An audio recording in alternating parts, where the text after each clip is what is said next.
Welcome back to episode number. Wait a minute, you don't get to see that yet. Hang on. My bad. Welcome back to episode 64 of Generation Red, and it's going to be a fun one. We are the Kettle Corn of Husker Fan Podcast, where we try to be sweet, but at times we do get a bit of salty.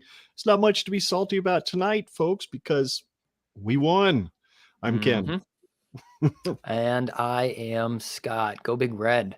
Go Big Red. It is so sweet to talk about a win, especially a win over our rival. And there's also a trifecta of good news involved. In fact, number one, of course, Nebraska beat Iowa 24-17 in Iowa City on Friday. Nebraska, number two, announced Matt Rhule as its new head coach on Saturday during game day. And by the time all the games were over, everybody knew Nebraska had made their hire. Talk about hijacking the college football news cycle. Well done, Trev. Very well done. And here we are, number three, celebrating both on a Sunday evening. You know what? There's three more things I can talk about that are pretty awesome. Number one, it feels really good to beat that sucky-corn-growing state to the east of us at their own game, namely capitalizing on 3 turnovers and turning them into 17 points. Number two, it feels really good to prevent Iowa from going to the conference championship game in Indianapolis. And number three, it really, really feels good to bring that Heroes Trophy home to Lincoln, where it belongs. After 7 long years of god-awful performances in the Riley era and 1-score losses during the era in which will not be named, we will get to talk about a win over, I guess they're a rival. How fitting, because I feel so damn good when we beat them. That makes them a rival. How fitting is it that Nebraska won the game by 1 score on a turnover late in the fourth quarter, no less? Sounds kind of familiar. And usually wasn't on the good side for us, with as familiar as that is. I'd say it's the perfect way to end a 7-game losing streak and 7 really crappy years of pain. Let them hate themselves for a whole offseason. Meanwhile, we get to anticipate the start of the Matt Rhule era. We will give our overall impressions of the game tonight, cover the stats, give out our final game breaker and game wrecker of the week awards, and rate the offense, defense, and special teams. After that, we've got a really cool segment. No, I'm sorry, we're not going to talk about Matt Rhule. We will do that next Sunday at 4:30 p.m. Central Standard Time with a bunch of friends of ours from different Husker fan podcasts, where we'll break down anything and everything Matt Rhule for you. But this second segment tonight, we're going to talk about the impact that Bill Busch has made on this team as the Huskers defensive coordinator since taking over after the Oklahoma game. We're going to look and compare and contrast all the stats from 4 years and 4 games under Eric Shenander to what Coach Busch accomplished in just 8 short games in a conference known for extremely elite coaching. It should make for a compelling case to keep him on Coach Rhule's new staff for 2023 and beyond. We hope he does. And if not at defensive coordinator, at least let him coach somewhere on the defense and coordinate the special teams, because, man, they have definitely made a jump. And I thought the safeties have played really, really well since Busch has primarily been coaching them as well, besides coordinating the defense. In my opinion, keeping him is as important as retaining Mickey for the purposes of both recruiting and keeping some staff continuity in all 3 phases of the game. If you're wondering about our specific thoughts on Nebraska's new head coach, as I said earlier, next week, 4:30 p.m. Central Standard Time, we will live stream with some buddies from other Husker fan podcasts. So make sure you're subscribed to Generation Red in your favorite podcast app, or go to genredpod.com to find the link to our YouTube channel. So let's talk about Iowa. I know you've got some interesting thoughts you'd like to share, Scott, so go right on ahead and start off with our overall impressions of the game. All right. Once again, go Big Red. I'm really excited about this win. I said it on Facebook to a friend of mine because he was really upset that I even picked Iowa to win this game, and for good reason. I mean, I went against my word. I recognized that last week, that I said when we started this podcast, I would never pick Iowa to win a game against us. Doesn't matter how good or how bad we were. And I clearly either 1, forgot about it, or 2, just didn't care. But I think it's just because I forgot about it, because it was just such a painful season, really. We lost a coach, which wasn't really all that painful. It was more just painful that we lost the idea of what we thought we were going to get from a coach. So there was that. And then, I mean, we just go on this losing streak, and we come off of a heart-wrenching defeat against Wisconsin.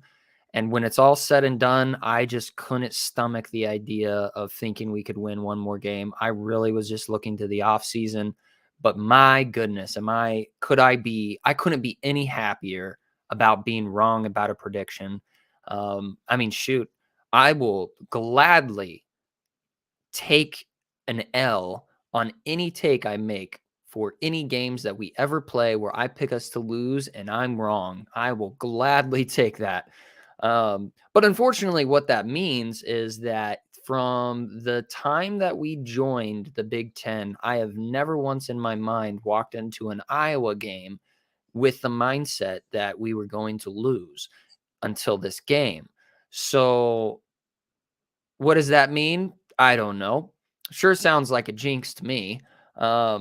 One of those kind of jinx where, am I supposed to predict that we lose every year so that we can somehow, through all of the weird laws of the universe, pull off another win?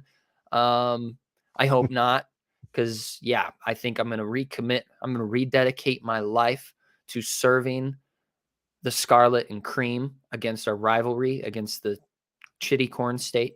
So yes, I'm resubmitting my life to that principle. Go Big Red. So my overall impressions of the game is that it was just refreshing to see our offense and defense explode for the first 2/3 of the game. A little bit more from the defense at the end of the game, creating some crucial stops, which I'll get into those. But these are a few of the exciting moments I kind of wrote down that I just want to reminisce on, because when we get a victory like we did against a team that has a history of snatching a victory from us, I mean, it's just so much, it's just so worth reminiscing on. So we kick off the game with an 87-yard touchdown reception in our second, well, we don't kick off the game, but our second series. Trey Palmer goes 87 yards for a touchdown after a missed field goal, unfortunately. And then we get Quentin Newsom's sack that led to a forced fumble, which also led to a field goal, putting us up 10-0. Another thing that was really nice to see was Ramir Johnson. He didn't have much production when it came to the stats, but he had a few good plays in there. And it's just a shame that we didn't get to see Ramir Johnson as much as we have. I'm second guessing worded that. It just was refreshing to see him.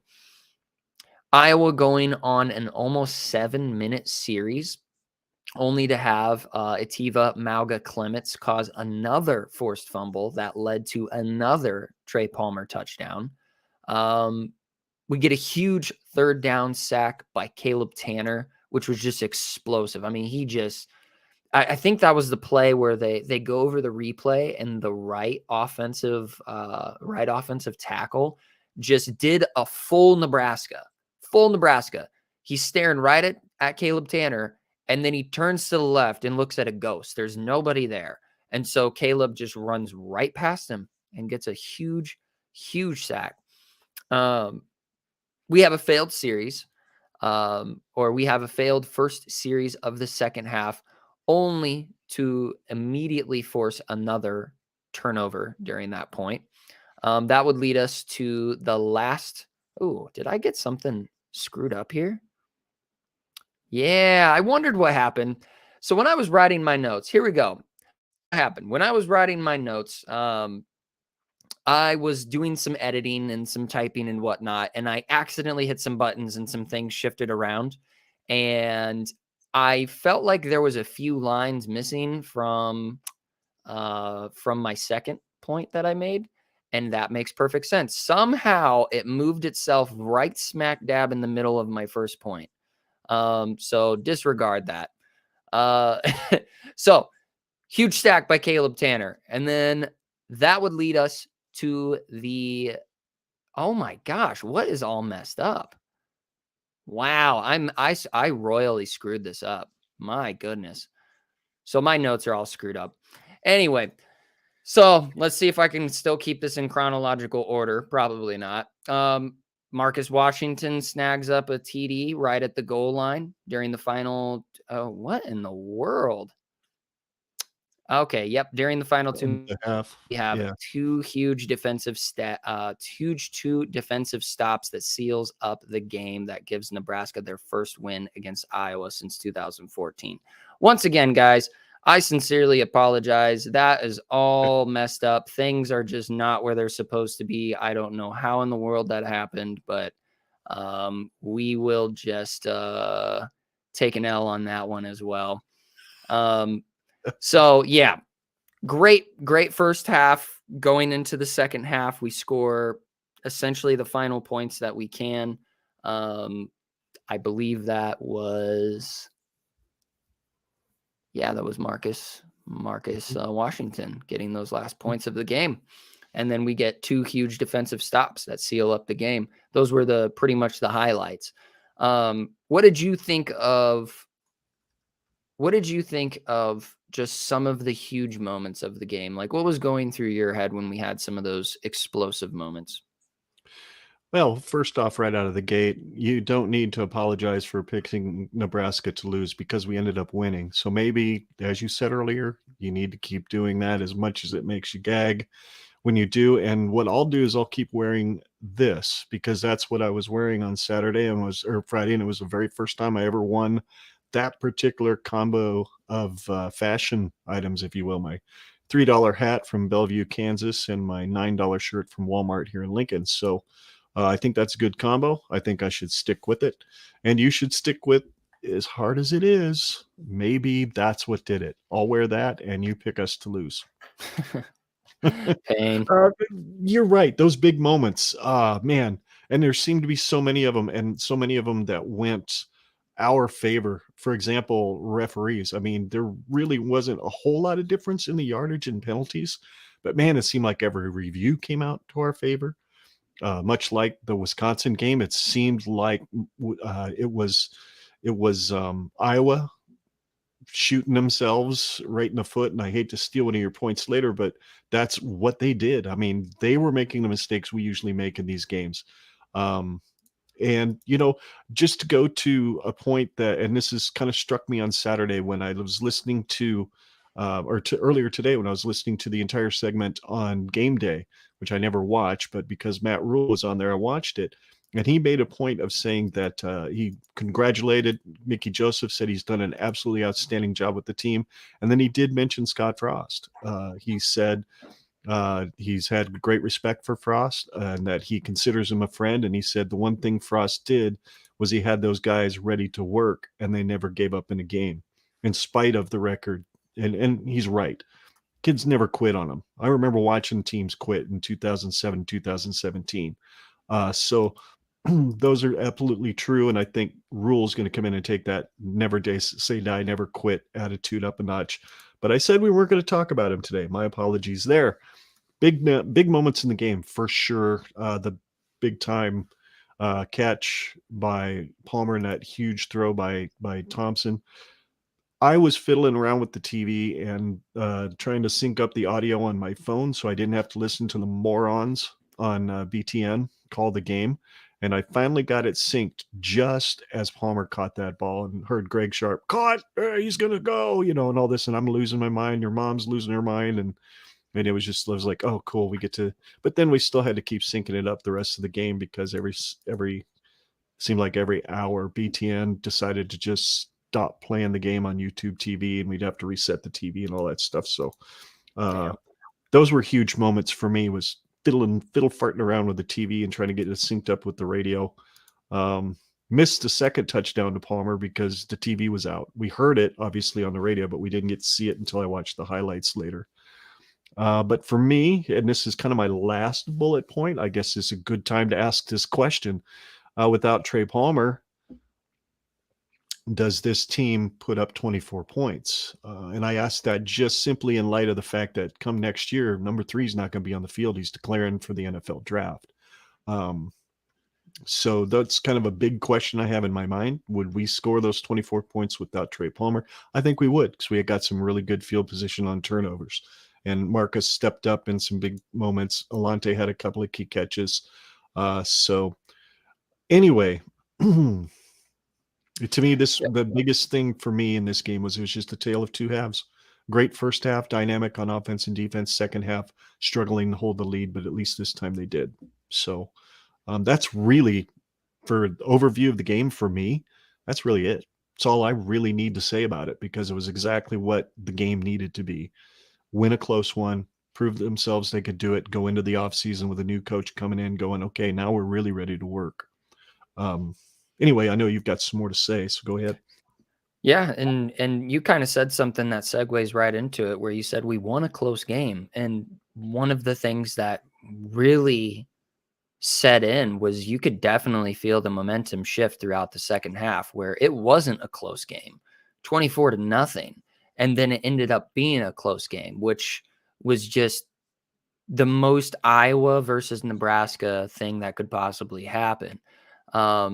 But yeah, you especially consider the fact that when the sky goes dark in Kinnick, wild shit happens. First, Iowa gets a huge 44-yard touchdown run by Caleb Johnson. Then 2 series later, Iowa goes 90 yards with 9 plays in less than 3 minutes to get a very physical 14-yard touchdown by Luke Lachey. We then fumble the ball the following series in our own territory, and that's when the painful realization really starts to set in that we could honestly lose the game.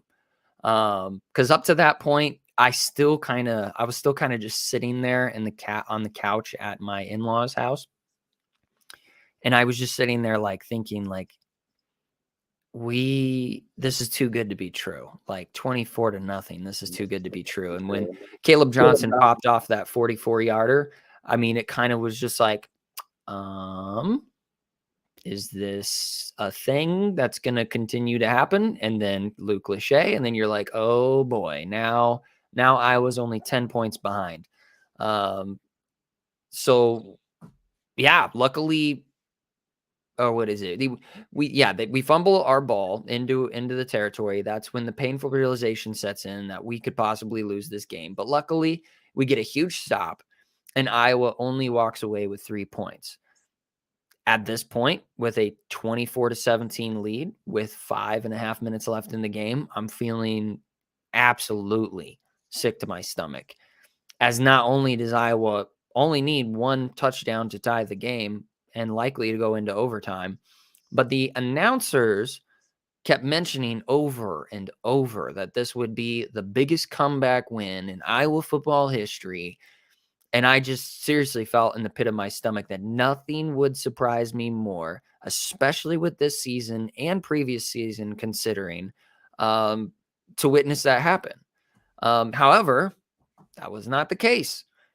First, we get a huge stop on Iowa's second to last drive. We then serve the Hawkeyes a huge nothing burger, unfortunately, where we go -1 yards for a 3-play series only to punt, which I was frustrated with that. They were playing freaking safe ball, which in Mickey Joseph's defense, I don't necessarily blame him, because there was very little time and he was throwing all of his chips in on our defense to make a huge stop. And that was a gamble that was worth making, because yeah, we give them just over a minute to go 80 yards, which they are the most lackluster offense in the Big Ten. Are they really going to go do something like that? Probably not. But this is Iowa and Nebraska.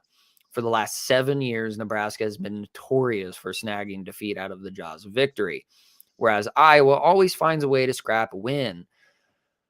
But this time, we get 4 huge plays to stop Iowa, where they only complete 1 2-yard pass, and the rest of them fall incomplete, and that seals the victory for Nebraska, and we finally take home the Heroes Trophy. Dad, what was going through your mind as the final, essentially, let's say about 20-25 minutes of the game was starting to unfold? What was going through your mind at that time? Oh, your mic is muted. My bad. I was sitting there going, "Oh man, here we go again." In fact, I told your mom, I said, "This just would not surprise me if somewhere within the last 45 to 55 seconds, suddenly there was a wheel route completed that Padilla couldn't complete if he wanted to the entire game, kind of like last week, and then they're on the 5 yard line and they drag us into the end zone." I just wouldn't have been surprised at all. Um, and like you said, the second half was so completely reversed. It was 200 and some odd yards of offense or something for Nebraska in the first half, under 100 in the second half, and then the stat for Iowa was completely reversed from that. Not even 100 in the first half, a good 200, pretty close to 200 in the second half. And it scared me. I mean, it's easy to get scared because we've seen the same movie over and over and over again, but it didn't happen. So I was thinking, we haven't had the ball, or they haven't had the ball as much in this game as Wisconsin did the prior game. So the defense wasn't as tired. I thought Bill Busch called some excellent blitzes at exactly the right time. Caleb Tanner was playing out of his mind. Garrett Nelson was making plays like we talked about.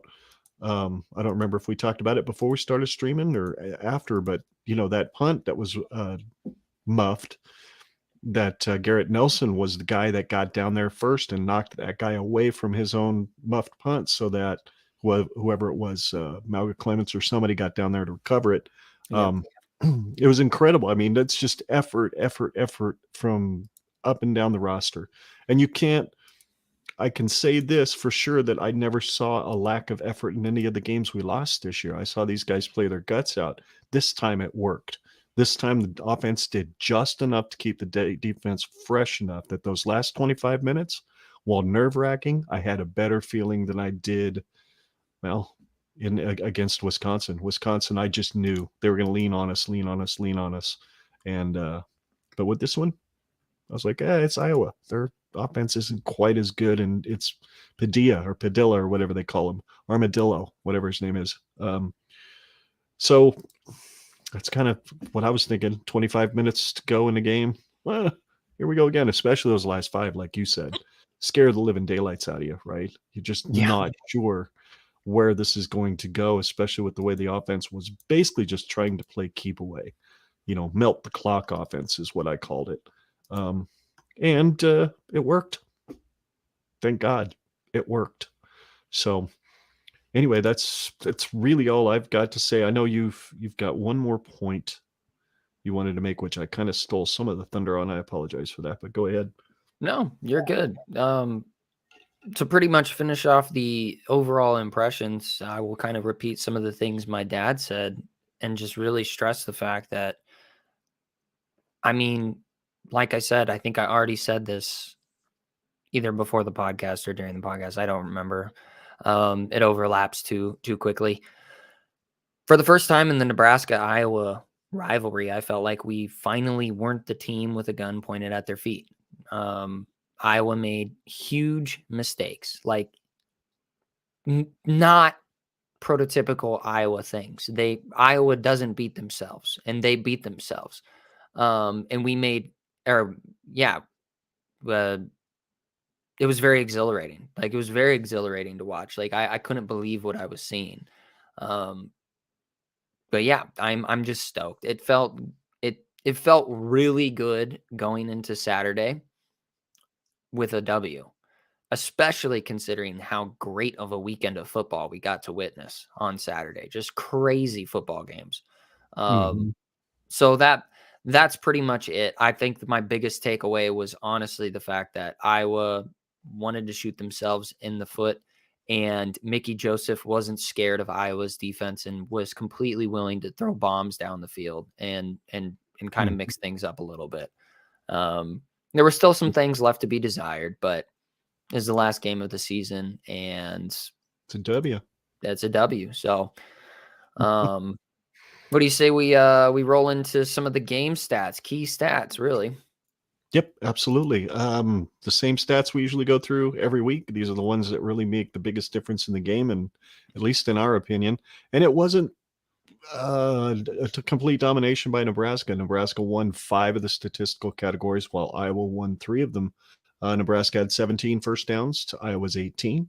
Nebraska was 5 of 14 on third down, but they were actually more efficient, being 6 of 16 by like 0.05 percentage points more efficient. Nebraska had 329 total yards to 274 for Iowa, which is an interesting number simply because when we take a look at some of the Bill Busch numbers later, it won't surprise you that they held them to that number, except for the fact that Iowa's offense has been pretty sucky for the most part this year. 278 passing for Nebraska to 150 for Iowa, 51 yards rushing for Nebraska. Kind of what's been going on the last few weeks. So did we expect more? Probably not. 124 yards rushing for Iowa. I felt pretty good about the fact that we held them to that low. Nebraska was 6 penalties for 40 yards. Iowa 7 for 65. We only had 1 turnover. They had 4, which is completely uncharacteristic of Iowa and a big reason why we won. Yeah. Probably the main reason why we won, because really the time of possession was not all that different. We had the ball 2.5 minutes longer than they did at 31 minutes, 15 seconds to 28:45. Interesting note, quarterback rating. Casey Thompson had a QBR of 95.5, whereas Padilla had a 10.8 QBR. You're not going to win a lot of games when your quarterback's only getting a 10.8, but surprisingly, passing to rushing numbers are very, very balanced. They just didn't have much of them. Mhm. So, but yeah, those are the stats. I mean, is there a stat that jumps out to you that kind of, as you were doing your overview, that you say, yep, that makes sense? Well, not particularly. I just wanted to point out just one of the interesting things I noticed about the time of possession is that both Nebraska and Iowa's longest series, Iowa's longest series was 6 minutes and 42 seconds, which led to a fumble. And Nebraska's longest series was, I just went right past it. Where'd it go? 6 minutes and 16 seconds, and it led to a punt. And so it was very uncharacteristic of not only Iowa, but also just if you're going on a series that's longer than 5.5, 6 minutes, you usually expect to at least get 3 points out of it. And neither Nebraska nor Iowa were able to figure out how to do that. But then the rest of them were like, yeah, 46 seconds, 22 seconds, 2 minutes, 1 minute, 3 minutes, 1 minute, 1 minute, 4 minutes, 1 minute, 2 minutes, 2 minutes, less than a minute, 3 minutes, 2 minutes. I mean, it was so uncharacteristic to a Nebraska-Iowa game. Just short possessions between the two teams. And yes, of course, like you said, the most uncharacteristic part of that is definitely the turnovers in the Iowa column. So those were just some interesting things that I was thinking about when looking at those stats. Alrighty. Well, how about we keep right on a rolling through this game and talk about 2 of the guys in the game that really made a difference, namely our game breaker and our game wrecker of the week. The game breaker on offense, I think we both agree, is wide receiver Trey Palmer. It's like, the 4th time he's gotten that award from us this week.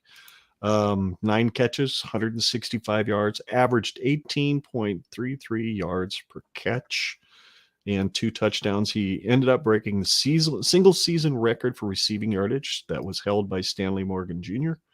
and declared for the NFL draft on Saturday. So good luck to you, Trey. God bless. Thank you for all that you did for us this year in an effort that was probably something you didn't expect to happen when you came here. I'm sure you expected the yardage. I just didn't think you expected the record. So thanks for all you did. Thanks for staying the course. And we'll be looking forward to watching you in the NFL. So there you go. Trey Palmer is our game breaker. Any comments on that? Yeah, just one of the things that I remember in the preseason, and I wasn't alone on this. I think it was Michael Schaefer from the 24/7 podcast. Correct me if I'm wrong. But he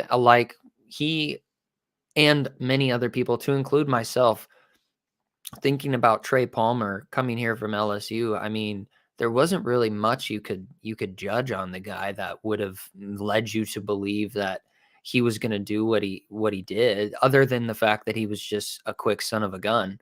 But speed doesn't always translate to being an explosive wide receiver.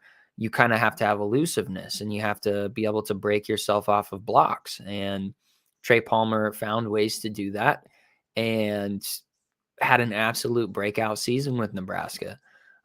So yeah, one of the primary things that I think about when I think about Trey Palmer is going into the season, I did not expect him to be as proficient as he was.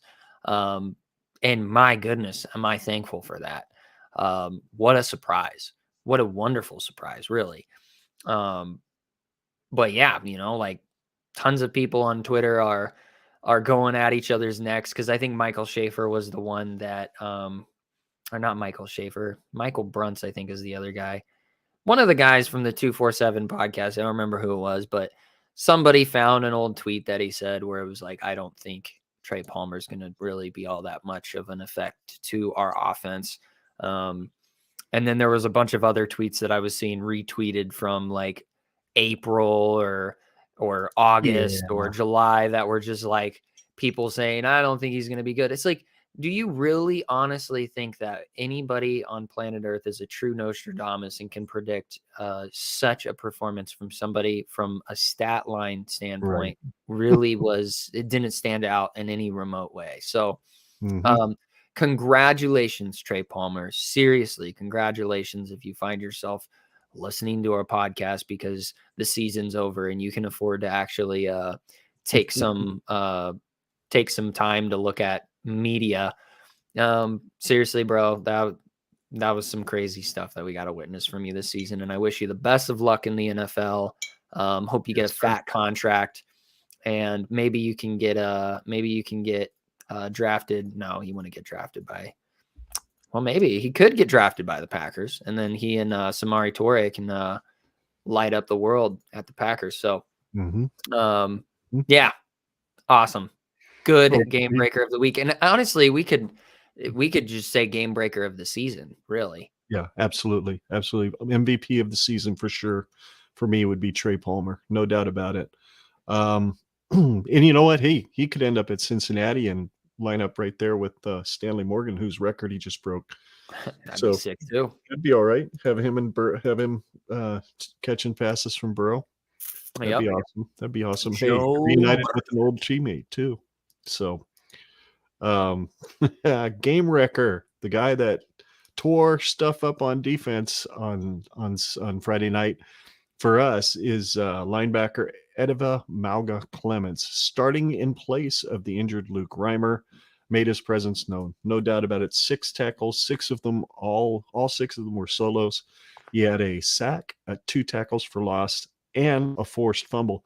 You know what? He led the team in tackles. So there was a lot of guys on that team with 4, 5, and 6 tackles. So everybody contributed.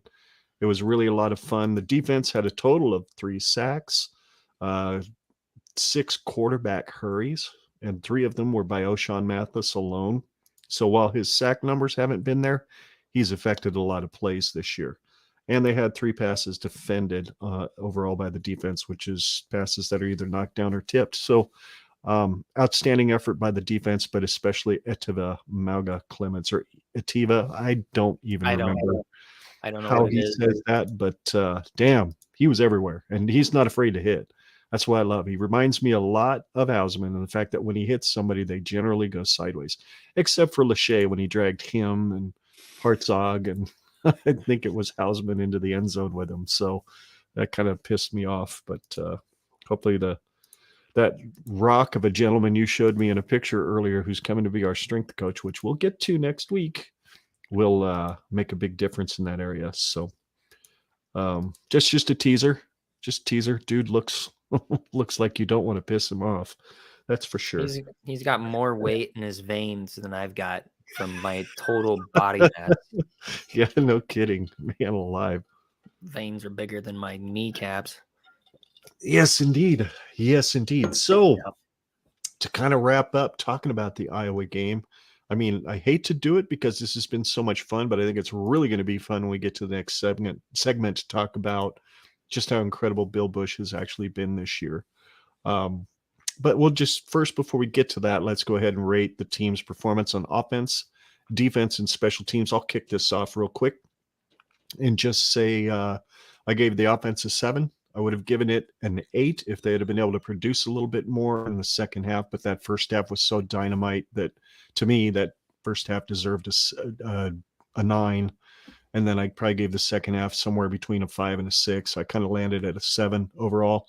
Defense, I gave an 8. If it weren't for the fact that they gave up some plays in the second half that, seemed to belie the fact that the strength and conditioning still isn't quite there, I had to drop them down to an 8. And then the special teams, just because Buschini had a few nubbers for punts. He had Bleak Road miss a field goal, but he made another one. So overall, I gave it a 6. Damn it, if we just had a return game of any kind, this, it'd be really easy to rate the special teams almost every week at a 7 or an 8, just because of Bleak Road and Buschini. But we have no return game, so it's hard to give them much more than a 6. So overall, for the game, I've got the team rated at a 7, which they won. So, and they won by 7. So that's about the perfect, I don't know, what would you call that? Coincidence, maybe. Something like that. Quinky dink. Yeah, there's definitely a more precise term for it, but it's. I know there is, and it was on the tip of my tongue, and I can't pull my tongue out to look. So, go ahead. What are there I go being cheesy again. What are your team ratings for this game against Iowa? Yeah, I've also got our offense at a 7. For the same reasons you said. First, 35 minutes of the game were explosive and awesome. Second half left a lot that needed to be desired, but the overall performance of the first 35 minutes of the game was, I'd give it a 10. You can't ask an offense to do better against a stout defense like Iowa. But yeah, then the second half, I'd give it like a 3 or a 2 or something like that. Nothing really worthwhile to look at there. So 7 on offense. And defense, I also give it a 7. And my reason for it, even though the defense did what it needed to do, especially in the first half, and then right there at the end of game time, I kind of it's a perfect tale of two halves. They get like a 10 for the first 35 minutes of the game essentially, but then they just kind of, I don't know if it was just they were playing vanilla on defense or they just started getting worn out or what in the world happened that Iowa was able to get explosive with 17 points in the spans of like 15 minutes, which is not prototypical for Iowa. That's not an Iowa thing, especially this year. So that was a huge letdown. But I won't go too far into that. But that, in my mind, I think that gives it a 7, which is fine. And then my special teams, I gave them a 6.5, and the only reason why I gave them that 0.5 was because, like you said earlier, when you've got Garrett Nelson as the first guy that's to the punt returner that muffs the ball, and we've got guys right there ready to go, and one of them is Garrett Nelson, like that's just awesome. That's Bill Busch coaching the living crap out of them, and his assistants that he's got working for him coaching the crap out of them. Missed field goal, few punts that had less than desirable finishes to them. I think that warrants a 6.5. So my overall rating of the team is a 6.8, which, boy, I would have never thought of that. I honestly thought our offense was going to get shut down. It was going to be a very close scoring game because I think my score prediction was like 13-7 Iowa or something like that. I don't remember. And so getting a 6.8 overall for a game that I didn't think we would even overall score a 5, that's awesome. I'll take it. Absolutely. So I'd say that pretty much wraps up our review and recap of the Iowa game. And if you just pause with me for a moment, folks, we've got a few watching. Let's just pause for a moment and just reflect on the fact that we now have the Heroes Trophy. And there were 2 Hawkeye fans in the stands who just thought that somehow holding on to the top of that trophy was just going to keep Garrett Nelson from grabbing it. But you live in Iowa, so I guess I understand. I mean, there's really not a whole lot that you guys know except crappy corn. So anyway, I don't know why I went there, but that's a rabbit trail. Oh, it And was so funny. cringy. It was It so was so cringy. cringy watching it. It was at the beginning video of this stream. So if you missed the very beginning when I played the intro video, you'll see them go run up and get the Heroes Trophy, and those two fans there thinking they're going to hold on to the top of it and keep it away from Garrett Nelson was funny. So it was real cringy for sure, but it was funny too. So let's move forward. Why don't we thank you, Huskers, for beating Iowa. God bless you guys. Cannot wait until next year when they come to Lincoln and see if they can figure out how to beat Matt Rhule. That'll be interesting. I think it'll be a little tougher than it was to beat Scott Frost. But that's just me drinking the Kool-Aid already. Bill Busch, let's take a look. And we're going to split this video up, folks, so that you don't have to watch the whole thing to get to the Bill Busch stuff. I will be taking this video and splitting it up and posting both the Iowa recap and the Bill Busch information separately. So Bill Busch came in after 4 games with Eric Shenander coordinating the defense this year after losing the Super 6 seniors, of which 5 of them played in damn near every game last year, and really kind of made his defense be pretty good. I'm going to go ahead and start the slideshow, Scott, but I'm going to start with the third slide just to show the, well, look down there at the bottom. I think it's pretty obvious exactly why Eric Shenander is not coordinating defense here right now. Now, if you take a look at this, these yards are scary over here in the totals column. The scoring defense is just plain scary. And the national rank, what I did there to come up with that national rank, it was not the national rank after 4 games, even though those numbers are very similar to what it was after 4 games. What I did to come up with the national rank is I extrapolated basically the performance of the defense to the end of the season. If Eric Shenander was retained, chances are those numbers would have probably stayed fairly similar within, I would guess, 40 to 50 yards, maybe in each category. I don't know. I don't know how much improvement he would have come up with, because those guys couldn't find where to stand to save their life when it came to lining up.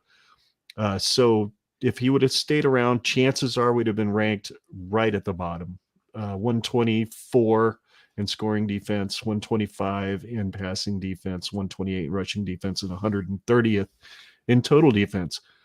Ouch. And we wonder why we decided to let him go in the middle of the year. And some people I've heard on other podcasts say, I just don't see where the benefit is. I see it right here. Right there under national rank. There's a definite benefit, because then when you see Bill Busch's numbers, you understand. So we'll go back a couple slides here and take a look at what Shenander did over his time here. He started out in 2018, ranked in the 90s in rushing and total defense, and ranked in the 70s or 80s in passing and scoring. No real need to go read through these. Everybody can find them on college football. CFBstats.com is where I went. Hat tip to Derek from the Husker Podcast for turning us onto that site. It's a little fun to navigate, but it's absolutely worth your time because it gives you really good information. 2019, it was a slight improvement in that their total defense went from 94th to 64th. And the scoring defense went from 88th to 66th. So they gave up 3.5 points less per game, basically. So there you go. That's slide number 1. Any comments on those numbers at all, Scott? Do you recall them being as, well, pretty crappy as they were? Because we were basically bottom of the barrel first year and not too far from the bottom of the barrel in the second. Yeah, I would say that I'm going to probably still hold true to my observation, which we had talked about with the Husker Podcast and multiple collaborations that we've been in, that I still kind of hold true to the fact that a lot of what made our defensive stats look particularly egregious was just how many bad situations our offense would put them into. Which you can't really find that. I mean, you can find in the stats if you look really, really hard, just on like turnovers and field position, average field position, all that stuff. It can be found. But reflecting back at it and looking at it just from a core, like just a hardcore numbers standpoint, I mean, it's crazy. The eye test of our defense, especially in 2021, And previous to that, I mean, there were some years where our defense looked pretty good, just from the eye test. But stats wise, I mean, God, I mean, I think in 2019, you've got that 2019 stat, the passing defense being 30th in the nation, which you can go to the other slides. Isn't that the best any individual stat category that we managed to achieve defensively? You're muted again. Yeah, that was definitely the best he did in passing defense. And it's really, when we get to the last slide, it's the only category, if I recall correctly, if I took the best from each year in all 4 categories, that was the only category in which he beat Bill Busch, who only coordinated the defense for 8 games. Wow. Ouch. So going on to slide number 2. 2020, of course, was the 8-game COVID year. And you saw a bit of improvement with the defense as well, where the total defense was 50th, the scoring defense was 64th, and they were in the mid 40s and high 60s in rushing and passing. So it wasn't bad, but we still gave up almost 30 points a game. So we slid back a little bit on scoring defense. 2021 is when things really kind of looked like it was coming together. Excuse me. I ate supper right before we started, and I probably should have let it sit and digest for a while before I decided to talk a lot. Total defense, 47th in the country. Finally got up above that midline, kind of up in that area where you think things could start to turn in the right direction at 366 total yards per game. Rushing defense was 147, which was good enough for 58th in the country. Passing defense was 219 a game, total of, and puts them at 54th in the country in 2019, and then 36th in the country in scoring defense, at the lowest scoring defense that Shenander ever achieved while he was here, 22.7 points per game. I take a look at those rushing and those passing numbers, and the one thing that hits my mind almost immediately is 2 guys that were on that team that year. Number 1, Damian Daniels in the middle, plugging things up, and he did that quite well, especially on running plays. And then you had JoJo Doman, who could just do just about anything they asked him to do in the running or the passing game. How about you? What do you think of especially 2021? Oh yeah, I mean, the biggest contributor to the overall shock value of this year is you can look at all of the stats. You can look at all the stats, the average stats from 2018 leading up to 2021, and you can see an actual trend. You see a trend where we are getting, Steadily better. marginally better throughout the years in 2021, which was a super senior season. And that's mostly the argument for why we had such a good year, 2021. Mhm. And then you get to now, and and you're going to go over it. You're going to go over the 4 games that, Mhm. that Shenander had. That was just, or you already did. Yeah, you already did. I mean, 131, 120, 123, 131, 123. I think you updated it a little bit. Like you said, for Yeah. for The just slide, I averages updated it. Yep. for seeing the rest of the season. Mhm. But I mean, he would have had to work insanely hard even to be in the the top 90 or top 100, like he would have had to work really hard to even make that a case. So yeah, 2021 is so crazy. It's so crazy. And my devil's advocate for that is, yes, was it a super senior season? But so was everybody else. Everybody else. Everybody else had super seniors on the offense and Yep. on the defense. So that's why whenever people make that comment, it's like, yeah, but the common denominator is the super seniors across the board. And so, Mhm. like, it really is mind-boggling that we took such a far step back. But yeah, I mean, I don't mean to like skip I don't know if you had any other thoughts you wanted to make, but let's really look now at Bill Busch and see exactly what he did in these last 8 games. That is mind-blowing. It's really mind-blowing. Absolutely. And that's a good point. Absolutely mind-blowing what Bill Busch did. But if you really want to put what Bill Busch did into context, for me, I went back and forth as to whether or not I wanted to do this. If you look at this up here, the 4-year average before 2022, based on the current stats, current national rankings right now on CFB stats.com, if you average out everything that Shenander's defenses did, you're looking at an average of 394 yards per game over 4 years that his defenses gave up, which would rank 80th in the country if that's what he gave up this year. Okay. 174 yards per game on average over 4 years, which would be 98th in the country this year if a defense averaged that. Passing defense, 219 was the average, just like 219 was what he gave up at the end of 2021. 62 in the country is where that would rank, and average given up 27.8 points per game, which averages to 81st in the country, if that were what the defense gave up this year. So I don't know. I kind of did this kind of backwards. I probably shouldn't have put the 4 games of 2022 there. I probably should have put that on the first slide, but oops. But when you take a look at that compared to Bill Busch, and there's another slide here that shows both numbers side by side and gives you kind of a differential between them.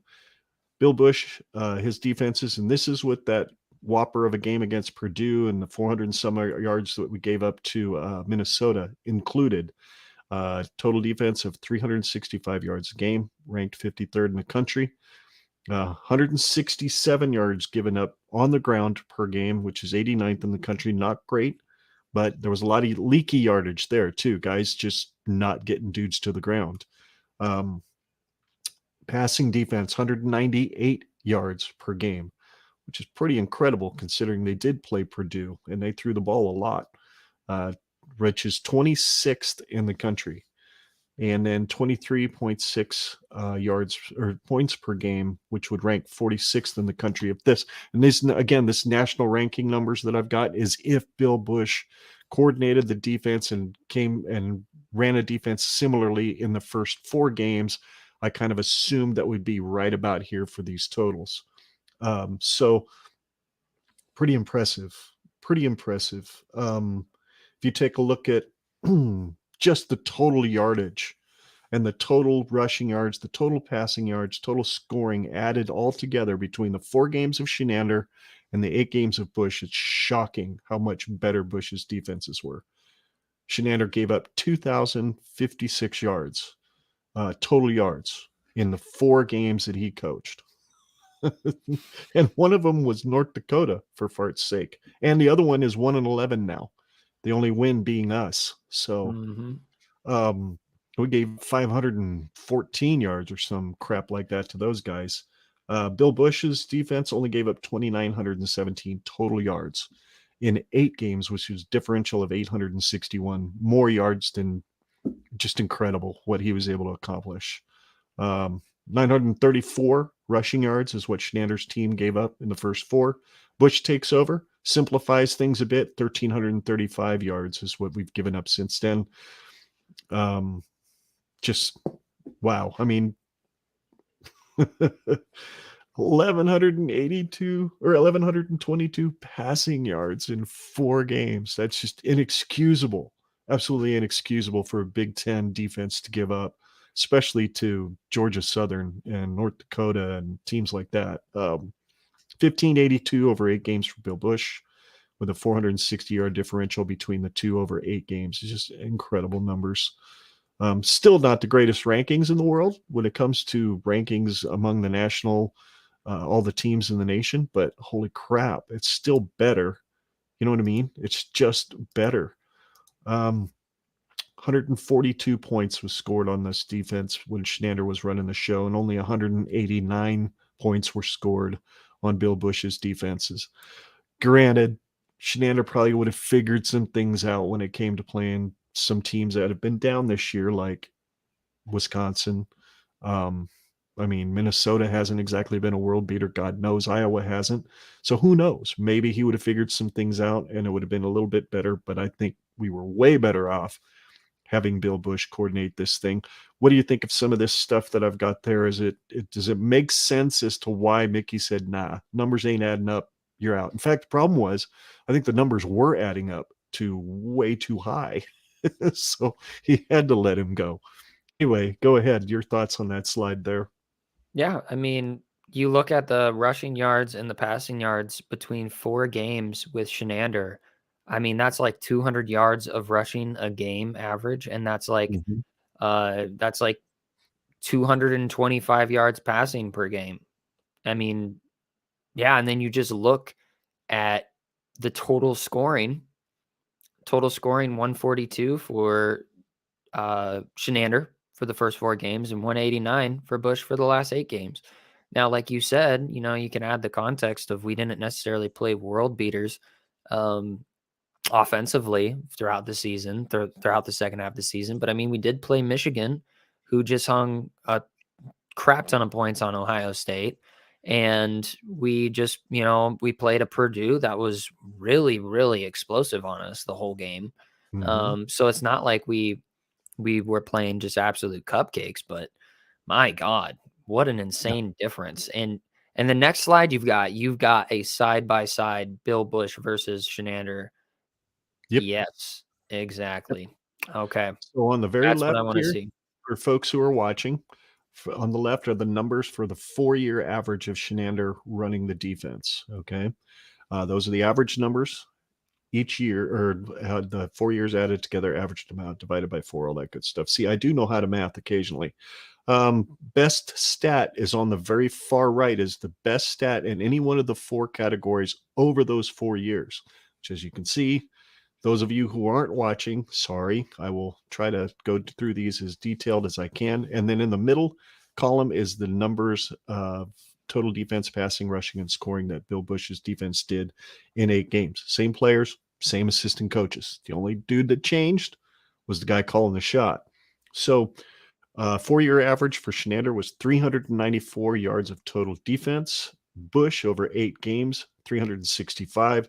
That's an average of 29 yards more per game that Shenander's defense were giving up over a 4-year average. His best year was 366 yards per game in 2021. Basically gave up 1 more yard than what a Busch defense did over 8 games. Again, with the caveat that there were some not world beater offenses that we played, especially in the last 3 or 4 weeks. Excuse me. Passing 219 yards per game is what Shenander's teams averaged over 4 years. Bill Busch gave up 198 yards per game, and that's with that big time game against Purdue where they went for like 390, I think. 201 was Shenander's best season, which is only 3 yards better or worse than Busch's 198. And that was in 2019. 4-year average for rushing, 174 yards per game for Shenander's defenses. Busch, 167. So he was 7 yards better than Shenander over the course of just 8 games, as opposed to 4 years of running a defense. And then Shenander's best year was, again, 2021, where they gave up 147 yards per game, which is 20 yards better than what Busch did. 27.8 is what Shenander's defense's average scoring, giving up in scoring over 4 years. Bill Busch, 23.6. So that's about 4.2 point differential there. And then Shenander's best year again was 2021 with 22.7 points per game, which is not even a full point less than what Busch's defense gave up. I think it's absolutely clear, at least in my mind, that Bill Busch should have been coordinating this defense right from the get-go if Frost wanted to have any shot at keeping his job. End of story. Or somebody should have been coordinating this defense that wasn't setting it up like a Rubik's Cube. Because it looked like that's the kind of defense Shenander was trying to run, was something that required so many checks, so many things, so many ways that guys had to figure out how to line up, and so many things to think about. Busch, a lot of people said in media, hey, Busch can't simplify it too much. The offensive coordinators in this league are too good. You're going to get burned if you make it too simple, blah, blah, blah. Ask Ohio State. They made it real simple on Saturday and they got burned. Well, Busch never really got quite that simple.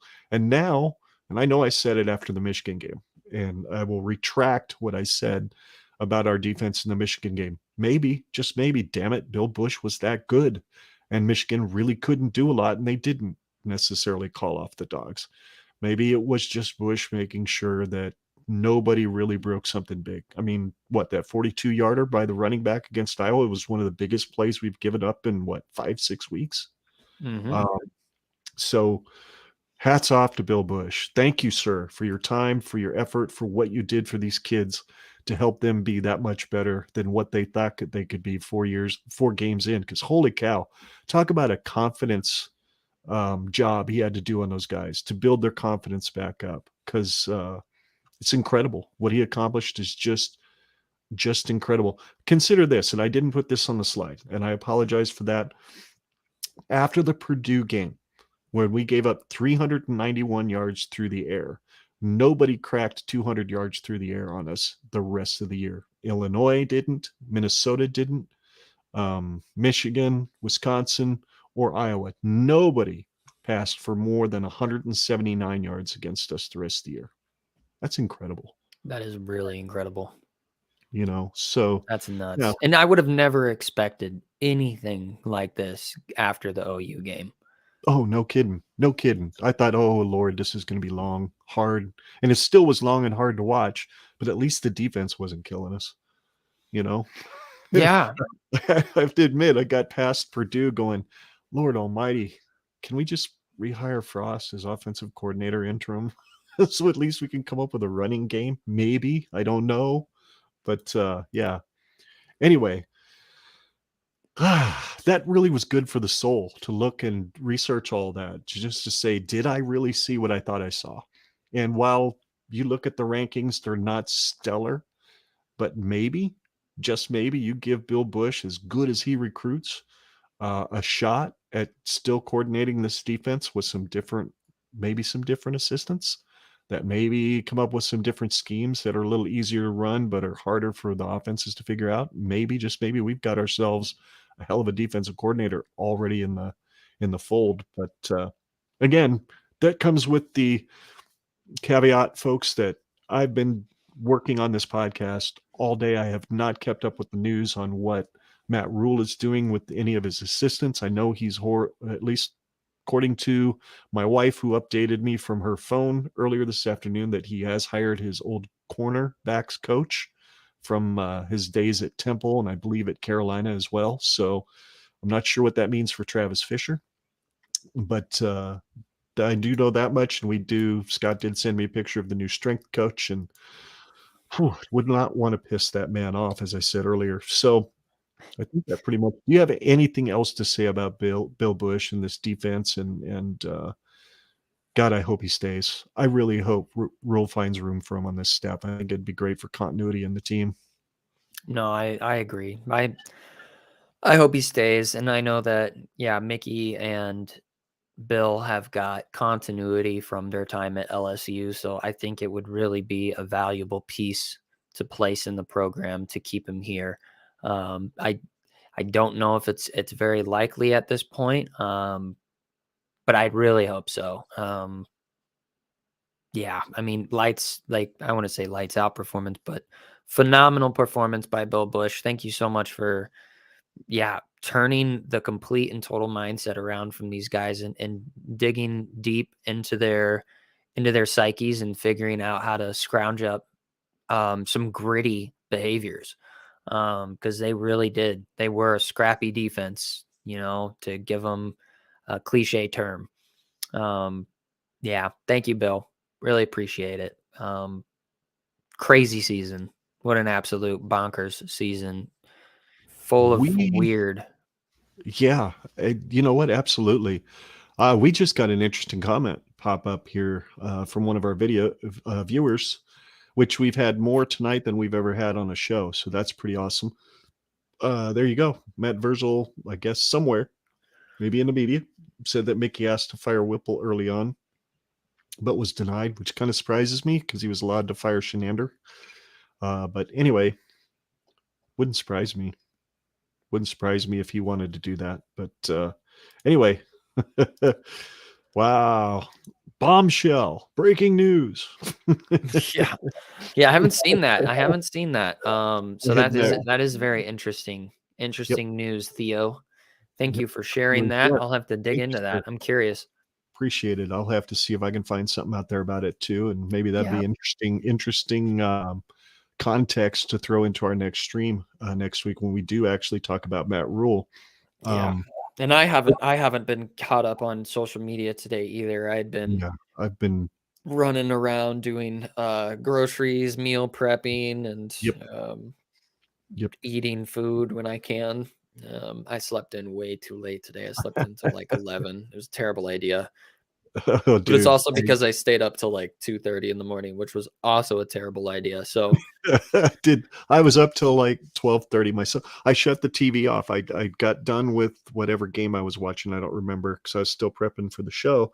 I got done. I shut the TV off, and then I went down the YouTube rabbit hole that always seems to capture me when I'm ready to go to bed. And it's not even half the time. It's not even Husker stuff. It's like camera stuff or video stuff, videography, all that kind of crap always seems to grab my attention when I'm ready for bed. Next thing I know, it's 12:30, 12:45, and I'm sneaking upstairs to go to bed. So I've been there. I understand you probably get that from me. I am sorry. I am a night owl. Yep.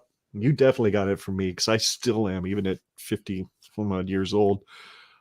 So let's wrap this bad boy up. Where can folks find you on social media, Scott?